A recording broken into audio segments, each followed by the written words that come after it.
Are you studying for the real estate exams and not sure what to expect? Well, stick around because we're going to tell you everything that you need to know about taking your real estate licensing exams in Tennessee.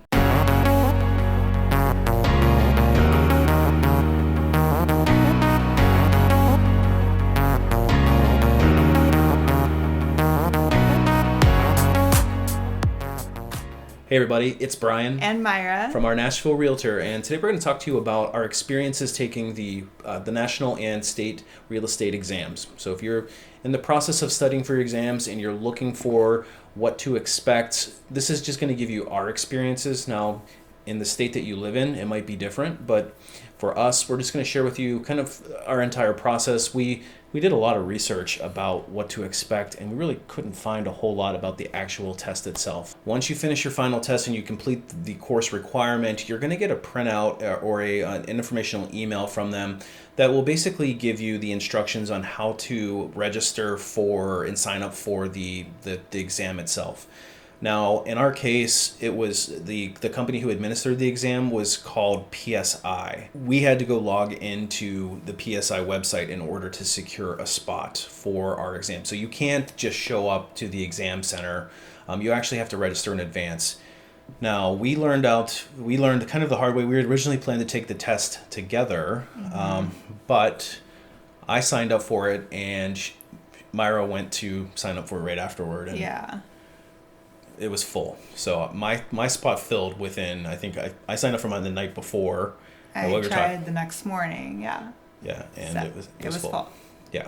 So the moral of the story is make sure that you sign up in advance. Our schedule is pretty wide open though, as far as the center, at least the one we went to, it does fill up quickly, but it's offered pretty regularly. Yeah, there's multiple times a day, pretty much every single day. So. Yeah, so and we were able to do we could schedule even a week out. So it wasn't like it was like 3 or 4 weeks out for, at least for our case. So check with your testing center just to make sure that requirement. If you are planning to do it on a specific day, the earlier that you can register for your spot. I think in our case there was like 20 spots available. I think we could fit 20 people in, or maybe 15 to 20. It was about that many people in my course, or in my class that I took my test with. So that would be the first thing is making sure that you get registered. So again, check with your local state. They're going to give you your testing company is going to give you the information for the local testing company, and they'll give you all the information that you need. If you're looking for information on test prep or how we prepared for our test, we actually made a video on everything that we did to prepare for our exam. So we'll leave the link for you to check out. Yeah, it should be somewhere up in this area. So check that out. All right, so the day of the test, what you're going to do is once you get to the facility, you want to make sure that you're there early, because if it's after a certain period of time, if you get there right on time, they may not let you into the testing center. So for us, I think my test was at 5:30.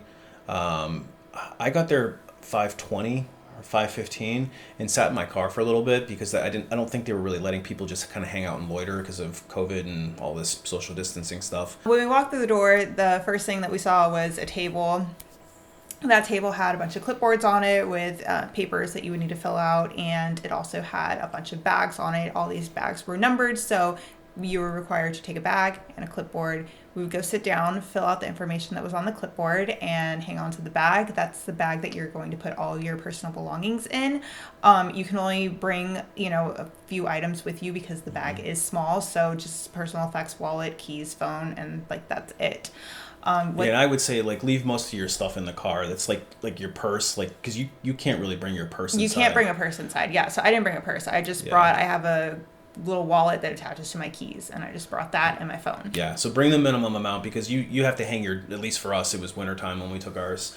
You have to take your jacket. Take your jacket off, so you can't bring your jacket into there. And it's not chaperoned. Yeah, so it's just kind of sitting there. So if you have anything valuable, make sure it's a jacket that you don't really love.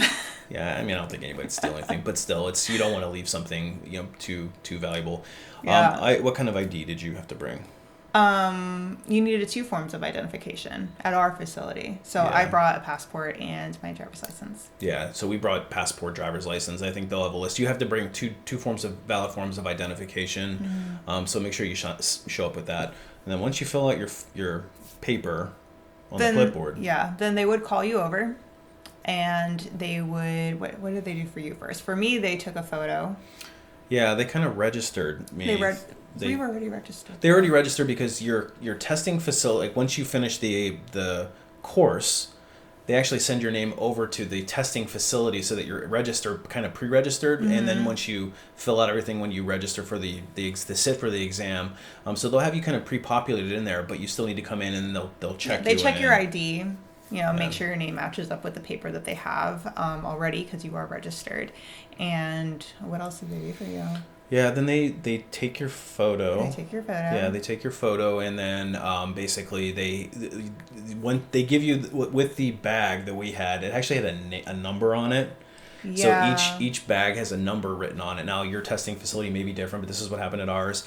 They then took the bag, and I actually didn't even notice she was doing this, but she said put all your personal effects on the table. So I took my wallet and my keys, and I think I had my cell phone, and she put them all into the bag, and then they zip it up, and then they actually have this little mini lock, and they locked it. I didn't even realize they locked it. I just thought they gave me just zipped it up in a bag.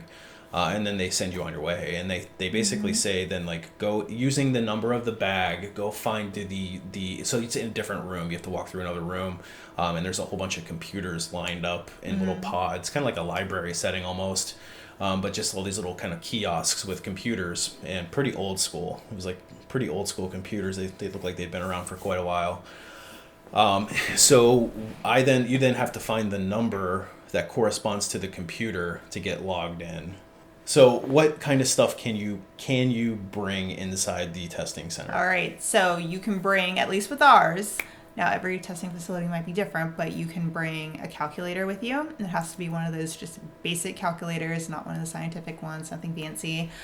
And we brought actually 2 calculators with us. We brought 2 because it said on the paper that you can bring extra batteries in case something happened to it. But I did watch another video, and they said to bring 2 calculators if you didn't have the extra batteries. So in case one broke. In case one broke or something was happening, you'd have a backup. Yeah. But they wouldn't let you bring 2 in. Yeah, she actually made me put the other one in the bag. I couldn't bring it in with me. Yeah, so 1 calculator. Yeah. We couldn't bring pencils. You couldn't even bring your own pencil. What else were you allowed to bring in there? I think it was just the calculator. Yeah, and you can't even bring, just the calculator. Just the calculator, I think. Yeah. The only thing that was I brought it. in. Can't even bring scrap paper in with you. They will provide it for you. They'll give you like one piece of blue paper. And honestly, that was plenty. It was plenty. You don't need more than that, but yeah. Yeah, I don't think I even used half of one side of the paper, but... I used like a 1/10 of one side. Yeah. So, yeah. So then once you get in and you log into the computer, there'll be a kind of a pre-test thing, and you'll start into the to the exam. Like you'll start in with a kind of a training on how to use the system. It was kind of like a practice little training, and then you had like practice tests to show how the system worked. Yeah, it was like the level of like if you have never seen a computer before. It was really pretty basic, but they put you through kind of a 10-question, like not even related to real estate. And then after that, you start right into the test. And the first test for us was, which one did you take first on yours? Mine was the state. So the first part for us was the state portion. The state portion was, I think it's like 45 questions. It is timed, and you would just go through them all. Once you would finish the state portion, there was an option to go back. You could check your work. And so then after you finish the state exam, then basically you hit the button to it's you don't know if you passed the state yet. It doesn't give you but it'll submit that, and you kind of have to just be ready to do it when it asks you like 3 times are you sure you're ready to do it? And so you hit the submit button, and then it immediately launches into the next portion, which is the national. And then the national was, I think it was 90 questions, and they give you like I don't know, it's like is it an hour and a half? I think it's like an hour and a half. Yeah, so for me, she had a different experience. For me, I found that like I got through it, and I still had like an hour. I still had a lot of time left on mine. I had at least 45 minutes to kind of double check. And what I did was, because I had so much time left, is you can actually on my test you could flag any questions that any questions that you weren't sure on. You could kind of mark them so you could come back later and check them. So I actually went through and did the test twice, kind of because I had so much time Yeah, left, and I just I went did through too. just because I was finding during my test prep that I was getting a lot of questions wrong that were stupid, Careless mistakes. careless mistakes. So I just said, oh, you know, I've got this time, and I don't get bonus points for if I fail this thing because I took it too fast. I'm gonna be really mad at myself.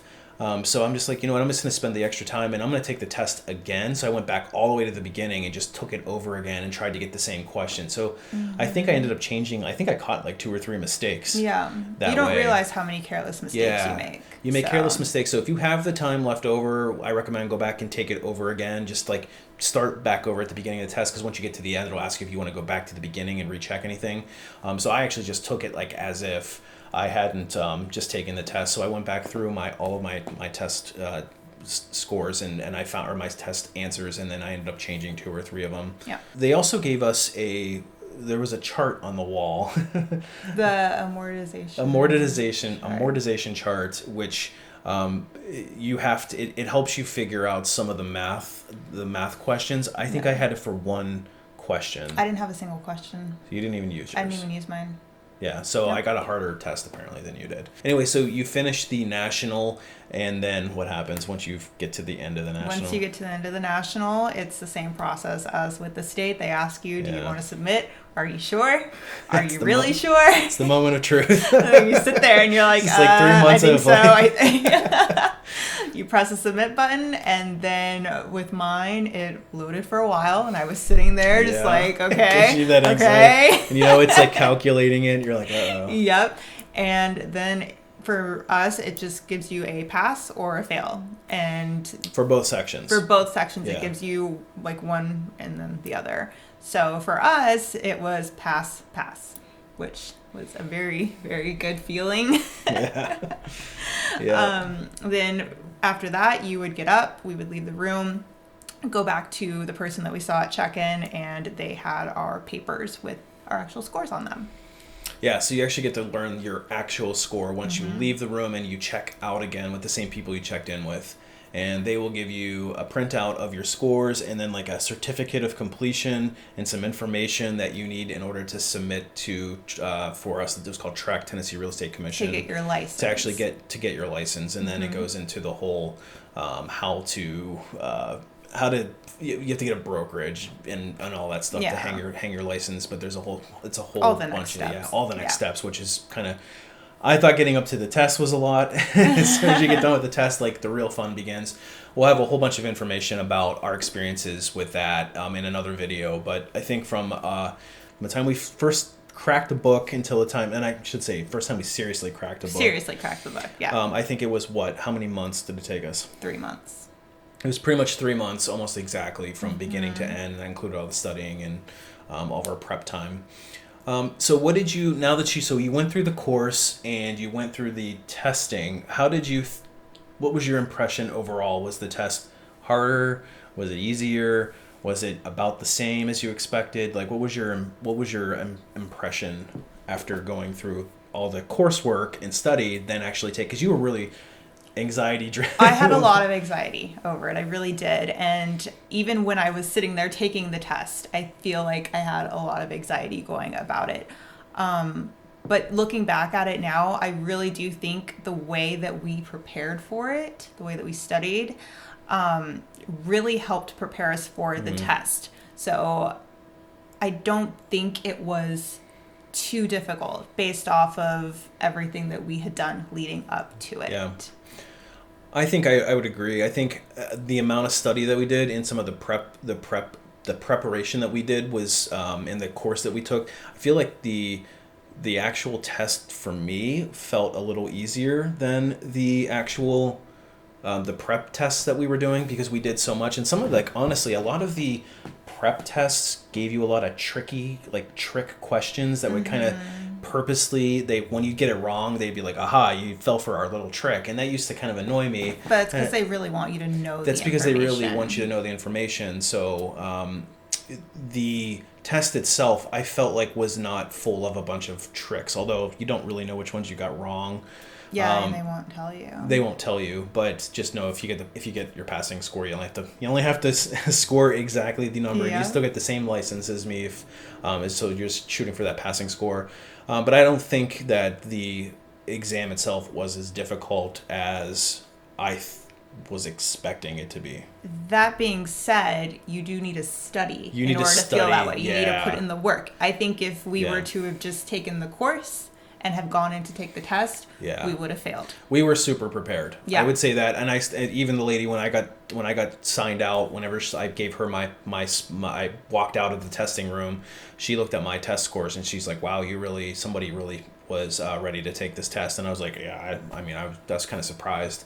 Because she then pulled the actual test, because you don't know what you scored, you just know that you passed. Mm-hmm. And I walked out and she sat down and she's printing out my thing and she says, "Wow, somebody really, you really did really good." She goes, "You did better than almost everybody." And I got a 90 on my state and an 87 on my my state. I got an 87, and a national I got a 90%. So that apparently was a good score, according to this lady. I mean, I don't know. I don't have anybody besides you to go off of. And you did really well, too. You got an 87 on your national and an 80 on your state. Yeah. So based on where we were trending with our prep, and make sure you check out, if you're interested, if you're studying for this and you're not sure how we did it, make sure you check out our video about the prep, because we go into a lot more detail about what we actually did for it. But I think walking into it, we felt unconfident, but in hindsight...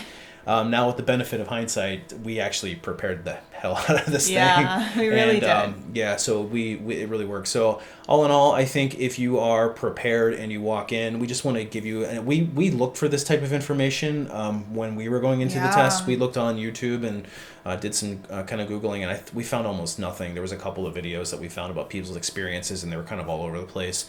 So we just wanted to give our experiences. So if you are going on the path toward becoming a new agent, this is this is our experience. Now everybody's experience will differ, but we just wanted to give you kind of a, we recently, within the last month and a half, have taken this exam and went through this process. So it's been a month and a half, but we are kind of fresh into our experience with it, and it's still fresh in our minds. So I wanted to just create a video. Hopefully it'll help somebody. Yeah. And there's one thing that I feel like is very important to say on this. And I was the last person to finish my exam. I think it was almost 10 o'clock at night. I think mine started at 6 and it was almost 10. I was in there for a very long time. I think on both portions, I had less than 10 minutes left. So I was really pushing the clock on that. And I was sitting in there and I was getting a lot of anxiety about, like, I'm the last person in here. I'm going to be the last one. And every time someone else would get up, I would start kind of freaking out. I didn't want to be that person. I didn't want to be the last one in there. I didn't want the people at the front talking about me, like waiting for me to get out because they want to go home kind of thing. I didn't want to be that person. And I kept trying to stop myself from thinking that and saying, what's more embarrassing?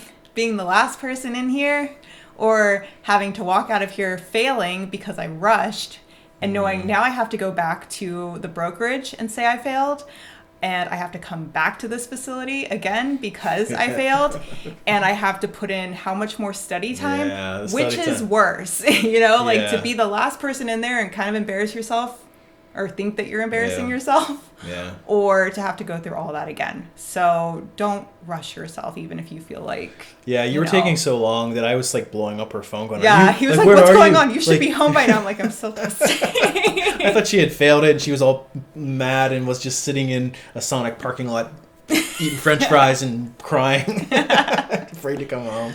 But don't be afraid to use up as much time as you need. Yeah. So.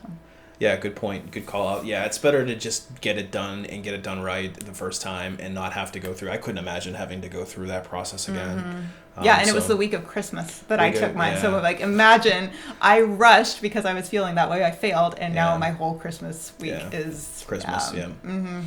Yeah, so moral of the story is, it is not, I didn't think it was as intimidating. We were super prepared, and if you take preparation seriously and you kind of do what we did, I don't think you'll have any problem with the material and getting through the test. But that should give you a real life example of what to expect. Hopefully you have a good experience and you pass it on the first time as well. If you have any questions or comments about our experiences so far, feel free to drop us a note. Hopefully you'll hit that subscribe button, and we will see you on the next one.